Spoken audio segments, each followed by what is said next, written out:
Episode 135 of the podcast. What message are we sending when we charge a handling fee for a dog who has trouble during the grooming process? Find out this week.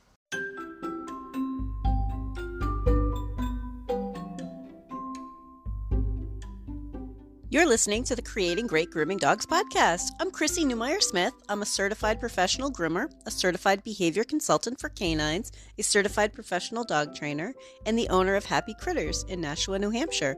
And this, my friends and colleagues, is the podcast where grooming and training meet.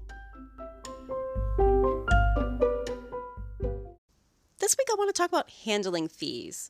It's something that comes up every now and then. We're always trying to figure out how do we price things. Now, I am not really a huge fan of handling fees. Now you might be thinking, well, Chrissy, we certainly have to charge these people. Yes, you absolutely do. You need to charge them. However, the message I feel gets sent with a handling fee is that owners are just hearing an upsell. They're not really thinking, oh, this is extra work.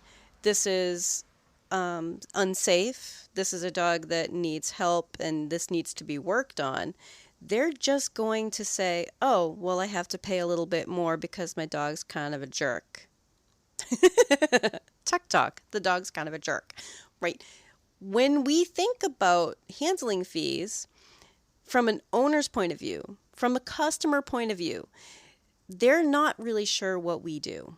So part of my safety policy is about telling people that behavior problems during grooming are safety issues. Safety, safety, safety, safety. It is not just about how difficult it is to do the job. It's also a safety issue and it's time consuming. So instead of thinking about it in terms of a handling fee or even wording it as a handling fee, the way that I work on it is I tell people I will charge you for my time, whether your dog is finished or not. Now, that is a tougher one for people. They're like, what do you mean if he's not finished? You know, that's why we circle back to things like a safety policy. Well, your dog isn't well prepared for our services, but I have an amount of time that I'm allotted for your dog during my grooming day. And that could be, any amount of time, really. Even if they're there for an 8-hour day, certainly you didn't plan on working for 8 hours on one Yorkie who hates having his feet touched. That's not realistic. It's not like you've made more space in your day because he's there for 8 hours, we need to remind people, I have a certain amount of time that I can work with your dog during this day. And if I work on them for that long, I will charge you for that amount of time. Because that's fair. Everybody gets paid by the work that they're doing. So we just need to help owners understand that they're not buying a haircut. This is a service. It's not an item. And when we charge something like a handling fee, it kind of becomes an item. It kind of becomes like, well, I bought a haircut. I looked up at the board and I saw what I wanted. And that was that price. And then they told me that, he's also not good. So I have the not good for nails, and they don't understand where those charges are coming from. Not because they're bad people, right? And I know I say that a lot and I joke around about it. But seriously, we need to get into our owners' heads. They don't know what they're buying. What? He's a little dog. How hard could it be to do his nails? So again, thinking in terms of the example of a Yorkie who hates having his feet touched, it's not about whether or not I could get those nails done, because I can certainly overpower him. But it's about if I overpower him and he's struggling and flailing and he breaks his own leg, twists his own neck, works himself into a freaking little heart attack, people don't understand that their dogs also tend to be more fragile than they think they are. It's not about if this dog could kill me. Your Yorkie's not going to bite me to death. That's not the issue. The issue is that your Yorkie, in this case, our imaginary Yorkie, in this case, your Yorkie is going to take extra effort to try to get stuff done.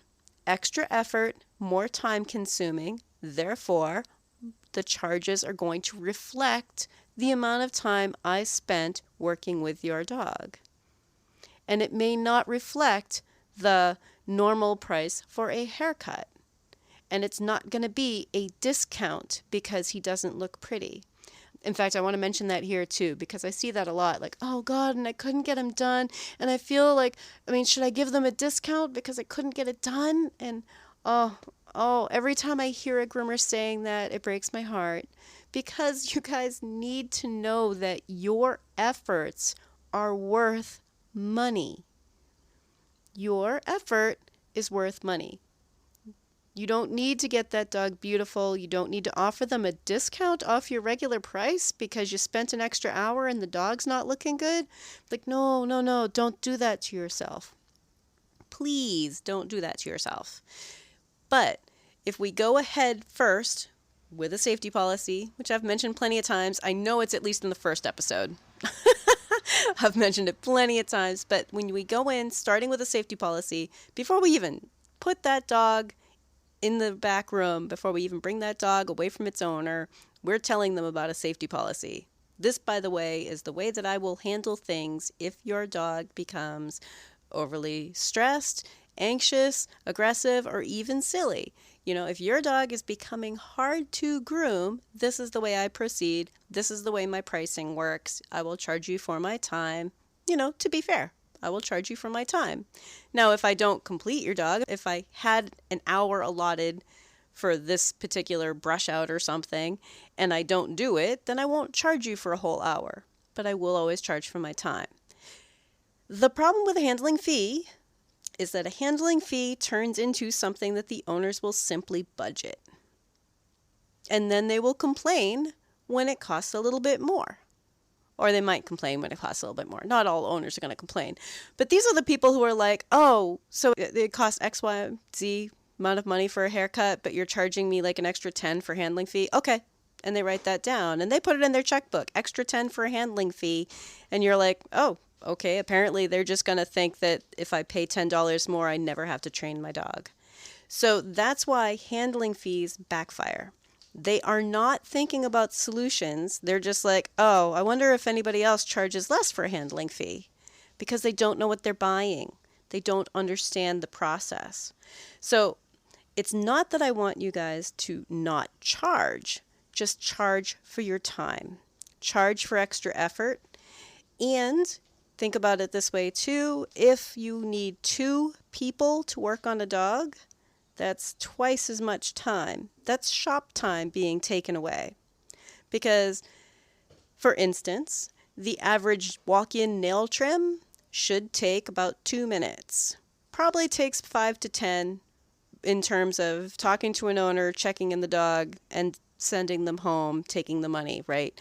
But the actual nail trim is a 2-minute thing. If it takes 2 people 10 minutes, that's 20 minutes of shop time. That's significantly more than the 2-minute nail trim. So be thinking about that. That costs more money. That costs more money. So don't think about handling fee, because people will just wonder how you made it up. Well, how'd you make up? Like, look, $15 more? Last time it was only $10 more. I don't understand these handling fees. Like they think it's like a checking account fee. Like, well, it used to be this much and now it's this much. They're not going to understand. So I'm not really into handling fees. I don't think they serve us very well. Versus, I will charge you for my time. My time and my effort will always be worth something. And if they know that their dog has an issue, we can help them prepare for that. And we can also set a limit. There's nothing wrong with saying, tell you what, I can keep it to 2 hours, let's say, and we'll see how much we can get done. I won't go beyond the 2 hours, and hopefully we can get them done. And if we can't, that's okay, but we'll see what we can do within the 2 hours that I have for your dog today. It's not about, I'm going to charge you, a crazy amount of money that you weren't prepared for. There are lots of ways that we can talk to our owners about it, but our time is worth money. Our time is valuable, especially if a dog is having a hard time, right? Because that dog is so much harder to do. If you're enjoying this podcast, please remember to subscribe so that you don't miss any episodes, and tell all of your friends. Along with talking about handling fees, we also need to talk about this idea that people won't pay it. Now, there's a lot going on with that. And yes, there will be people who are like, I'm not going to pay that. No, I'm not going to pay full trim prices if I didn't get a full trim.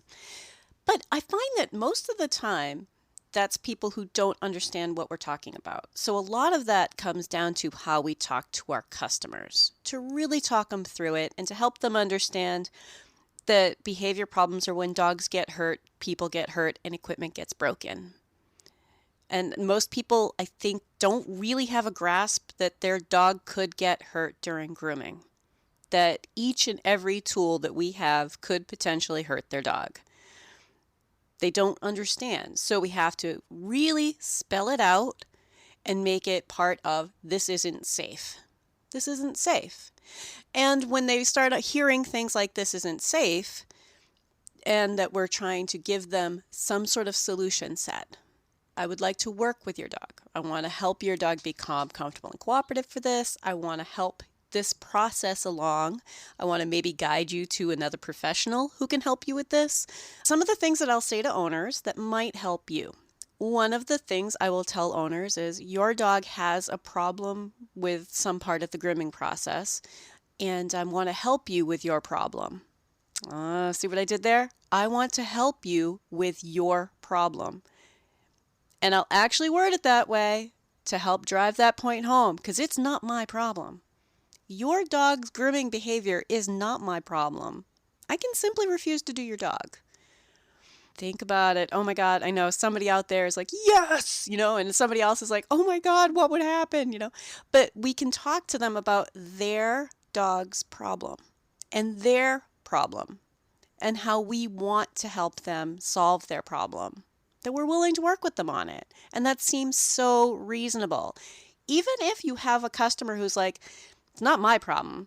Yeah, right, so I'm supposed to do dog training for my groomer. Oh no, it's not for your groomer. It's not for your groomer. It's for the grooming process that your dog needs as part of their health care. You don't need to have a professional groomer groom your dog. Take a deep breath. I know that one's hard to handle. You do not need to have a professional groomer groom your dog. Your dog has grooming needs that must be met. It doesn't need to be with a professional groomer. I'm not running a charity. This isn't this moment where I'm like, yes, bring any dog in any condition. We have to do it. We can't turn you down. This isn't that kind of a service. I want you to think about the fact that their dog has grooming needs that they must meet. When we talk to owners about, I want to help you with your problem, we're also implying that it's not our problem. And that goes a long way. Yeah, it's not my problem. I am not responsible for your dog's grooming needs. I'm only responsible for the safety and health of your dog while it is in my care. There are exactly 2 dogs on this planet that I'm responsible for, and that's Brock and Poe. And they're here in my living room with me while I record. So, the rest of them, I have a vested interest in, of course, but it's an owner's responsibility. So, along with teaching our owners that you're bringing in something that's more work, I want to help your dog be better for it. You might not get a beautiful trim today because that's not in your dog's best interest today. We can help them understand that we're here to help. And if they do not want our help, there's the door. You don't need to take in all of these crazy dogs. Frankly, most of the things that we do should be within the realm of a dog's being able to handle it. They should be able to handle it. It's not that complicated. It takes some practice and it takes some skill, and every dog should be working toward being able to handle grooming. It's not a big deal. Now, one of the other things that I like to tell my owners is that I work with dogs who have behavior problems. I mean, it's kind of my specialty. If you're listening to the podcast, that's kind of what I do and what I really enjoy. And another way that I word that for people is that because of that, I'm going to be a little bit more of a snob about if your dog is not making any progress because you don't value that and you don't think you need to work with your dog, you're not my customer. I'm going to be kind of a snob about it. I'm not going to get hurt because mommy bought a dog. I wanted a puppy and I don't want to teach him anything. No, I'm not going to get hurt for you. And I think that some of us have already hit the point where we've had an injury because of a dog being a little bit wild. For me, one of those times was I had an Akita in the bathtub at the grooming van I was working on who just bounced out of the tub and hit me in the shoulder and twisted my back in such a way that I really thought I was going to have to give up grooming. In fact, at that point, I gave up working on the grooming van. I was only doing a couple of my house call people for a while and got a job outside of grooming. Yeah, I was assistant manager at a fabric store for about a year while my back healed. And there is no need for that. And I think for some of us, until we have that kind of an injury that makes us go, oh my God, what am I going to do with my life if I can't do this anymore? That you don't really think about the fact that we shouldn't be getting injured because of behavior problems. That's not okay. It's not okay. And we can talk to our owners about helping us work with the dogs, getting them on board with what needs to be done, helping them understand that if we start seeing aggression or nervousness or a dog that's having a hard time, that we're going to slow down, we're going to back off, and we're not going to care about getting the grooming done because you're not buying a haircut. You're not buying a haircut. It's not something that's in a box that can be shipped to you. It's not an item. You're buying a service. And my service is something that your dog isn't prepared for. So I'm here to help. I'd like to help you. But at the end of the day, it's your dog. It's not my dog. It's not my dog. There's not much I can do if you do not want to be on board with that. Sometimes you have to word it as, I can see 5 or 6 different ways for that to turn into an injury. And usually pretty much any behavior problem, I can think of 5 or 6 ways for that to turn into an injury. That could be the dog bites the brush and now its tongue is bleeding, which doesn't seem like much of an injury, but at the same time, like you made a dog bleed, you know? Dog's thrashing around, ends up quicking a nail super far back and it just won't stop bleeding. Dog turns fast, slices itself on a pair of shears. Lots of things can happen. Dog starts flailing around and hurts its neck. Dog starts flailing around, hurts its leg. Dog, tries to bite us. Now we're into people getting hurt. Dog tries to fly off the table. We get hurt trying to catch it. We get into equipment getting knocked around, grooming arms getting broken. I've had a table get thrown off sideways because the dog was just so huge that when they jumped off, they launched and they took the grooming arm down with them. And crazy things that we should not have to deal with. So when we talk to managers who maybe aren't groomers, like, hey, this is the variety of ways that a dog could become hurt. And that's not even including stuff like the dog that's just getting too stressed out that might have a seizure, might have a heart attack, might have a stroke. Certainly isn't learning that this is safe and relaxing and is set up for more calm groomings throughout its lifetime.